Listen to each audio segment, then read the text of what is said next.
John Kennedy was just an incredible motivator, a speaker.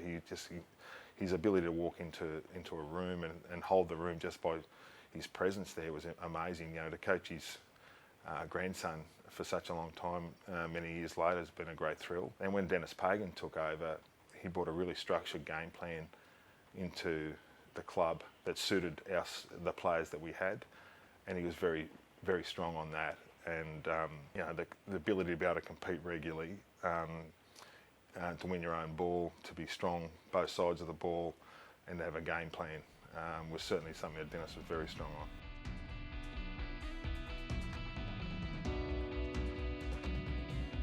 on. I finished my AFL playing career to the moment I started coaching, and then what I learned under Ruzi over a long period of time, I changed a fair bit through that period. I guess my foundations didn't, and who and what I am as a person, that didn't change much, but my views on football certainly changed, and how to manage players, and Ruzi drove that, or set the example in that space. That's a good thing about the players. They sacrifice themselves, and it's not about them. They just need to play their roles in the team, and it's based upon their strengths. And you know, most of the players brought their strengths today.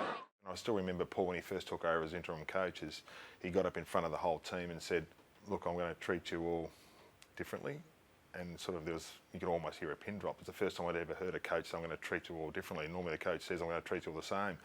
But he sort of followed that up with, "But I will treat you all fairly." And I think that was probably the start of, you know, certainly some of the things that I had probably set in my mind as far as what coaching was about. They came with the top 4 teams in cruising final. That's where we've got to get.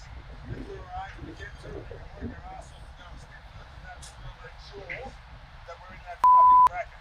Okay? I guess just a belief in working hard. You know, there's no secrets. I'm just, you know, you get out of anything what you put into it. It's a pretty basic philosophy. Just work hard. And I guess over the years you develop the knowledge that you need to be strong both sides of the ball, but particularly defensively in world sport. That's got to be a strong process for any coach, and the ability to be able to just work with your players and you know, maintain and set high standards, but also give them confidence that getting that balance right, and that's one of the arts.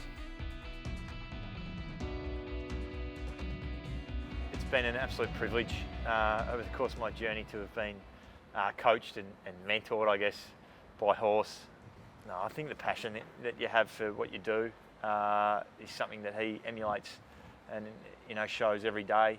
I think that he's got an amazing balance between being so caring but challenging.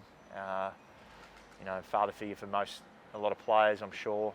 It started when he first took over in 2010, and you know, I'd only been at the club 1 year prior to that, but a lot of players that have been there longer. You know, just his energy and passion. You know, it just rejuvenated the whole place. From that year in particular, I think it was probably the moment he felt like we were capable of something pretty special. It just flowed through the whole club. I think it was after round 5 we beat Hawthorn down in Tassie, and I can't remember his exact words after the game, but his feeling was like, "Look, that was an amazing win, and we've just shown that we can be a pretty special team if we play a certain way." And from then on, he just felt like we had something special. It was interesting at the start of it was a practice game I think we had against St Kilda up at Coffs Harbour in 2011, and I remember coming away from that game. St Kilda were a really red hot team at that point, and I thought after that game we won well, and I thought we had a bit more than probably what people thought we did at that time. We were able to have a pretty good season in 2011. There was some confidence building, and so there just seemed to be a bit of a light at the end of that 2011 season, and then 2012 was just a wonderful journey. They've done it. What a team! That culture, the Bloods. That's what it's all about.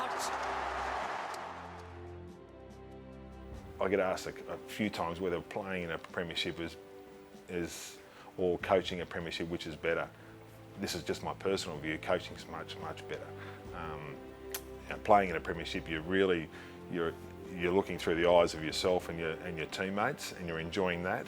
As a coach, you get that much more thrill out of looking at your staff, your your players, the families, the supporters, the board, the sponsors. You get so much more of an appreciation of the impact of it, and that was certainly my recollection at the time, was one of great relief, because I went down to the last 2 minutes of the game. It was a great grand final, but then going to the after-match function, and talking to the people, you know, from Bobby Skilton right through to your board members that put in so much time for so little thanks, to be able to reward them, I thought was, you know, one of the really special nights.